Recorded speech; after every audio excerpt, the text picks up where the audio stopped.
Hello friends, अस्सलाम वालेकुम। आज हम पढ़ेंगे क्लास साइंस की सिक्स्थ क्लास की साइंस के जो फर्स्ट है यूनिट है उसके बारे में पढ़ेंगे। तो जो उसका पहला टॉपिक है वो है सेल। तो सेल के बारे में जो बेसिक बेसिक चीज़ें हैं वो आज हम सेल के बारे में पढ़ेंगे।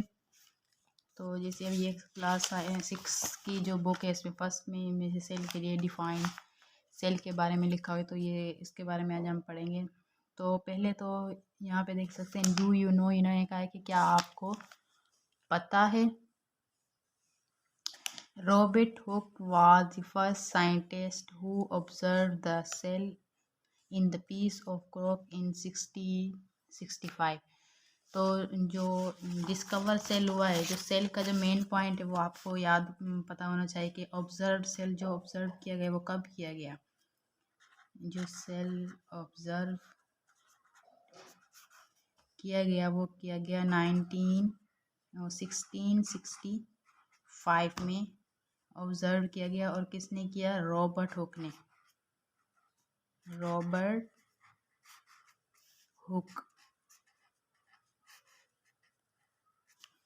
ऑब्जर्व किसने किया गया? 1665 में रॉबर्ट हुक ने जो सेल की जो ऑब्जर्व किया गया। ये जो आपको काफ़ी जगह जो एमसीक्यूज में भी आ सकता है या पेपर्स में, यहीं भी, यानी कि कहीं भी आपको बड़ी क्लासेस तक भी आपको ये काम आ सकता है। तो ये बिल्कुल छोटे से 2 पॉइंट्स है, सिर्फ आपने याद कर लेना है कि कौन से सन में यानी कि सेल ऑब्जर्व हुआ वो 1665 में, और किसने किया था? रॉबर्ट हुक ने। ये दो जो मेन पॉइंट होती हैं सेल की, जो बेसिक सी जो पॉइंट्स होती हैं, ये इजीली आप इसको अगर काफ़ी दफ़ा लिखेंगे और पढ़ेंगे तो आपके जहन में ये बैठ जाएगा। सेल की ये जो दो मेन जो बेसिक चीज़ है ये तो हो गई आपकी। और उसके बाद जो है अभी फिर ये तो डिस्कवर हमने देख लिया कि कब हुआ। अभी आपको पता होना चाहिए कि ये सेल है क्या।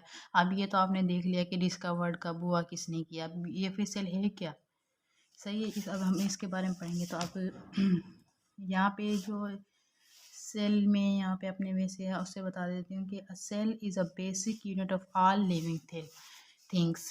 जो सेल क्या है वो हमारे जो भी जानदार इंसान, जानवर, जो भी कीड़े मकोड़े, जितनी भी जो जानदार चीज़ें, पौधे हुए, कुछ भी हुए, तो वो हैं basic unit of life. Cell क्या है?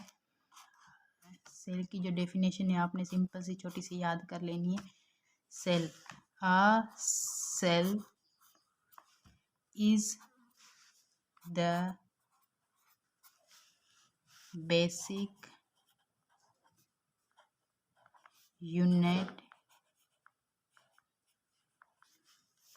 of all living things। बिल्कुल छोटी सी बस आपने ये डेफिनेशन याद कर लेनी है कि सेल क्या है। A cell is the basic unit of all living thing. जो सेल लेके वो हर जो बेसिक यूनिट है सबकी, वो जो भी जितनी भी लिविंग थिंग्स है, पौधे हुए, जानवर, कीड़े मकोड़े, जितनी भी जो भी चीज़ है वो सबकी क्या है? बेसिक यूनिट है। मतलब जो पूरी जो जानवर हुए, पौधे हुए, इंसान, जितनी भी जानवर चीज़ है वो सेल से मिलकर, मतलब वो पूरे सेल से बने हुए, मिलकर फिर उनसे बनते हैं। और फिर जो सेल की जो दूसरी बात है वो ये है कि जो सेल है ना, हम उसको अपने स्मॉल आँख से नहीं देख सकते। यहाँ पे आप देख रहे हैं ना माइक्रोस्कोप बना हुआ है बच्चे का। तो जो स्मॉल आँख से हम सेल को नहीं देख सकते, उसके लिए हमें माइक्रोस्कोप की ज़रूरत होती है। कोई भी हो, किसी चीज़ का भी, लिविंग थिंग्स का कोई भी सेल हो, तो वो हम अपनी आँखों से इसको नहीं देख सकते। We can't see cell with tiny eyes. एक ये पॉइंट भी आपको याद होना चाहिए कि हमें जो है ना सेल को अपनी स्मॉल आँख से नहीं देख सकते। यहाँ पे एक पॉइंट जो इसका लिख लेते हैं। Cell is a basic unit, तो इसकी डेफिनेशन हो गई। उसके बाद जो अभी इसका एक पॉइंट है यहाँ पे हम लिख लेते हैं कि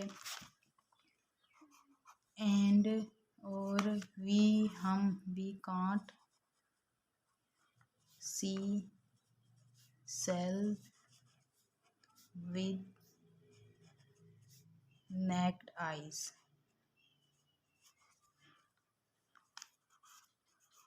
इसके लिए जो हमें ना माइक्रोस्कोप का यूज़ करना पड़ेगा। हम अपनी आम आँखों से हम सेल को नहीं देख सकते।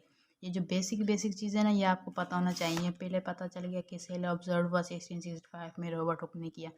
उसके बाद ये सेल क्या है, फिर cell is a basic unit of all living things. जो सारे जो हैं सेल वो इससे बने हुए हैं। It is smallest part of a living thing which many activity take place in the, मतलब इसके काफ़ी इसके जो प्रोसेस होते हैं सेल के अंदर, वो उसके बारे में हम आगे पढ़ेंगे। फिलहाल बस हम ये पढ़ लेते हैं कि वो सारे जो बेसिक यूनिट होते हैं सब लिविंग थिंग्स का। फिर उसके बाद है and we can't see cell with naked eye. ये भी आपको पता होना चाहिए, कोई जो सेल है वो बिल्कुल ही ऐसा होता है हमें नहीं देख सकते अपनी आँख से, उसके लिए हमें माइक्रोस्कोप का यूज़ करना पड़ेगा। तो ये सेल की जो बेसिक चीज़ें हैं ये आपको आई होप समझ आ गई होंगी। खुदा हाफिज़।